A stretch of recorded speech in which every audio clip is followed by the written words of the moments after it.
Selamat pagi pemirsa, ketemu lagi di Coffee Break dan hari ini Melisa kelihatan segar banget. Kelihatan segar ya, kelihatan gendut ya. Enggak, kalau ke Melisa kan karena lagi hamil jadi Heeh. berat badan bertambah itu wajar. Wajar ya, Bener. bukan Tapi gendut ya. ada loh yang nggak wajar sebenarnya berat tuh yang badan kayak karena gimana tuh, Arka? bisa jadi penumpukan lemak, terus juga makan nggak teratur, makan sembarangan. Waduh, itu yang paling jadi masalah ya. Nah, Orang dewasa ini nih itu biasanya karena kebanyakan makan, makannya tidak baik, jadi dia bisa punya kolesterol tinggi biasanya Dan tuh. penumpukan ini lemak darah. Nah, itu nggak boleh sembarangan tuh. Nggak boleh. Karena kalau kita punya lemak darah yang tinggi, itu bisa terkena penyakit serangan jantung mendadak. Atau Ngeri ya. yang orang-orang bilang jantung koroner, jadi jantung koroner. Betul. Makanya hari ini kita akan ngobrolin tentang bagaimana kita bisa detoksifikasi lemak darah untuk kesehatan jantung. Supaya kita nggak kena itu. Ya. Seperti biasa sudah ada tamu-tamu. Kita yang Selamat cantik-cantik pagi. ya. Terima kasih, saya udah paling ganteng hari Oh ini. iya dong ya.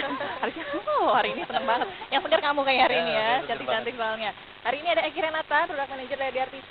Halo, selamat pagi Eki. Dan ada juga dokter kita yang cantik nih hari ini. Ada dokter Lida Arya. Halo dokter, apa kabarnya? Baik ya dokter ya. Dokter, ini awal pekan ya, biasanya kalau akhir pekan ini kita lagi makan yang enak-enak, suka lupa tuh, suka kolesterol tinggi makanannya. Ini bisa menyebabkan kita terkena penyakit jantung koroner ya? Ya. Penyakit jantung koroner itu seperti apa sih dokter? Boleh dijelaskan nggak? Ya, penyakit jantung koroner itu sendiri merupakan satu penyakit yang bahaya. Ya, jadi bisa dibilang di Indonesia itu termasuk salah satu tinggi ya? dari tertinggi dan menyebabkan kematian. Dia merupakan penyakit jantung di mana terjadinya sumbatan pada aliran darahnya yang ditimbulkan oleh plak, bisa dari lemak, kemudian dari mineral-mineral yang tidak berfungsi dengan baik. Nah, karena kualitas darah yang tidak baik pun itu juga bisa menyebabkan jantung. Jadi belum tentu hanya kolesterol aja, tapi bisa hal dari yang lain ya, dok? betul, bisa dari kadar HB yang tinggi, HT yang tinggi, hemoglobin, hematokrit, kemudian juga bisa juga karena adanya dari stres. Itu juga bisa menyebabkan penyakit jantung. Tapi jantung koroner kan dulu kan kita taunya hanya orang-orang yang sudah berumur. Betul. Tapi sekarang kenapa jadi segala usia bisa terancam jantung koroner ya, dok? Ya, karena pola hidup sekarang sudah mulai bergeser. Anak muda mulai merokok dari usia 18 tahun, bahkan ada yang Bahkan yang masih lebih. muda, Masih SMP muda. aja udah mulai pada merokok. Itu saya seling bentung-bentungin mau masuk ke merokok. Kemudian sekarang juga junk foodnya banyak. Ya pola hidup olahraganya nggak mau, tapi maunya makan banyaknya, jadi akan menimbulkan bisa juga obesitas, kekentalan darah, akhirnya dia bergeser dari usia yang biasanya 40 tahun udah riskan, sekarang usia 25 tahun juga sudah mulai ada yang 30-an itu teman saya resiko sempat juga. pasang ring itu di umur 33 tahun.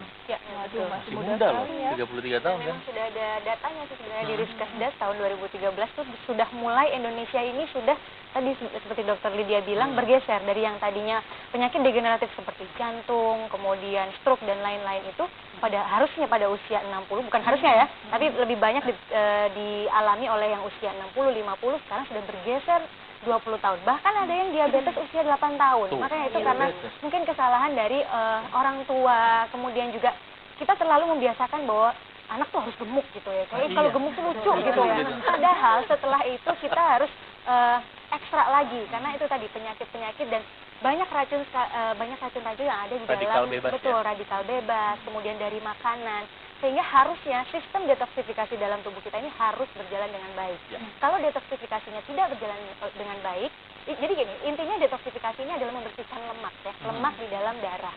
Jadi membersihkan darah ini agar kondisinya encer ya, jadi maksudnya dengan supaya leluasa gitu Nah, jalan. betul. Kemudian juga dia sudah harus sehat dan harus dinutrisi lagi sehingga dia bisa menyuplai seluruh sel-sel yang ada di dalam tubuh agar jadi sel-sel ini bisa makan gitu ya, jadi bisa nutrisi sehingga organ di dalam tubuh pun semuanya berjalan dengan normal, jadi kita bisa terhindar dari berbagai penyakit degeneratif. Salah satu produknya adalah Argino. Nah, Argino yang sudah ada di depan kita ini. Di Argino ini merupakan nutrisi medis ya, yang di dalamnya kandungan utamanya adalah L-arginin, di mana ini sudah meraih Nobel pada tahun 1998 karena memang luar biasa efeknya untuk menangani penyakit degeneratif. Jadi arginin menghasilkan nitric oxide sehingga pembuluh darah kita lancar, elastis. Kemudian makanya ini kenapa Argino ini sangat bagus sekali karena kandungannya pun juga lengkap dan herbal, jadi semuanya alami. Makanya nih untuk pemirsa yang ingin mengetahui tentang Argino ataupun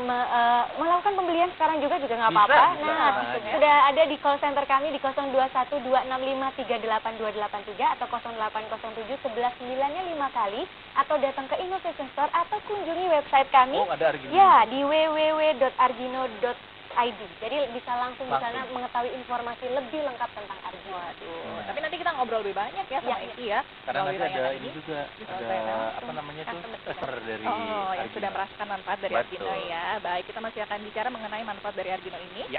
Jangan kemana-mana, tetap bersama kami hanya di Coffee Break.